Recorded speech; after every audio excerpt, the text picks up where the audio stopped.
St. Petersburg, Russia. Heads turned here in St. Petersburg, Russia, when they heard President Donald Trump's call for Russia to be let back into the G7.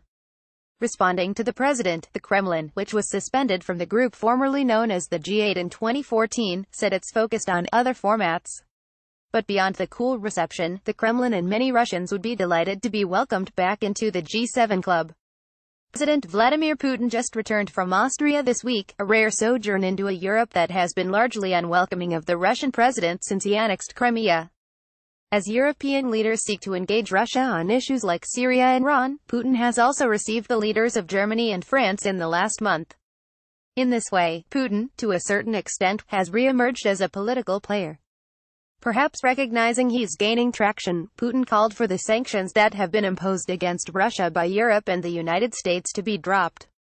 Aside from Italy's brand new Prime Minister Giuseppe Conte, who joined Trump in calling for Russia to be invited back into the G7 and who says Italy will work to ease the sanctions against Russia, Putin's call for the sanctions to be dropped got little traction. Beyond the cool reception, the Kremlin and many Russians would be delighted to be welcomed back into the G7 club. I came to St. Petersburg this week to interview the head of Russia's central bank and a number of business leaders at the Bank of Russia's annual International Financial Congress. One member of my panel, Andrei Kostin, the head of VTB, Russia's second-largest bank, has been personally sanctioned. Alexander Zhukov, the CEO of Gazprom Neft, one of the country's largest oil companies, saw the company sanctioned in 2014. Both denounced the sanctions and told me their businesses will prosper despite them. But make no mistake, no business leader likes being all but cut off from the international financial system. The sanctions have not collapsed Russia's economy, though they were felt particularly in 2014, when they were first imposed amid oil prices and Crimea's annexation. Still, while the economy grew just 1.5% last year, the global economy grew more than twice as quickly, at a heady 3.7%. Sanctions and Russia's isolation are part of the reason for that. The lack of long-awaited structural reforms are a bigger reason. When you're barely crawling, a sprained ankle isn't much of a problem. That changes when you start running. If Russia's economy were to approach Vladimir Putin's target of 4% growth, requiring larger investment, sanctions would start to get in the way. I was in St. Petersburg when Russia hosted its only G8 summit, in 2006. It was a triumphant moment for Putin. Putin is a native of St. Petersburg, and he made the most of the moment, hosting his 7 counterparts in the Konstantinovsky Palace, an imperial masterpiece first envisioned by Peter the Great, the city's founder himself. Russia was supposed to host the G8 again in 2014, but after its annexation of Crimea, and subsequent suspension from the group, the other 7 countries met among themselves in Germany. Russia's window to the West has been all but boarded up, and not just because of the sanctions. After the U.S. closed Russia's consulate in Seattle, Russia closed the American consulate here. In order for the residents of St. Petersburg to apply for American travel visas, they have to go to Moscow.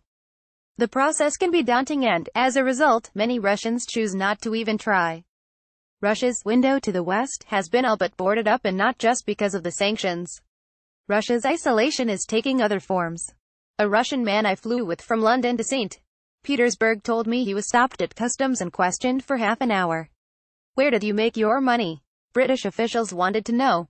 The man, who had come to choose a private school for his son, said the whole process was humiliating. London is a home to so many Russians. Now many, especially wealthy, Russians are afraid to either go or to invest their money there for fear of ending up in legal jeopardy. The Times of London has reported Russian billionaires are among 130 individuals whose assets are under investigation by Britain's National Crime Agency and subject to seizure. That agency has begun using what it calls unexplained wealth orders, UWOs, to compel its owners to explain the origin of the money they used to buy anything worth more than £50,000. The crackdown, which had already begun, accelerated after the UK accused Russia of attempting to murder the former Russian double agent Sergei Skripal and his daughter Yulia Skripal. The travel visa that allowed Roman Abramovich, one of Russia's richest men, to live in the UK was not extended. For many, Londongrad was a business home away from home, a useful second window for many Russians who wanted to do business with the West. Perhaps not for much longer. Most Russians see Trump's call as an attempt to better position himself in his own G7 battle over trade and tariffs. Some of his critics have called the summit the G6-1, a nod to Trump's at the moment adversarial position. Note, the G8 was frequently referred to as the G7-1, the outsider being Russia.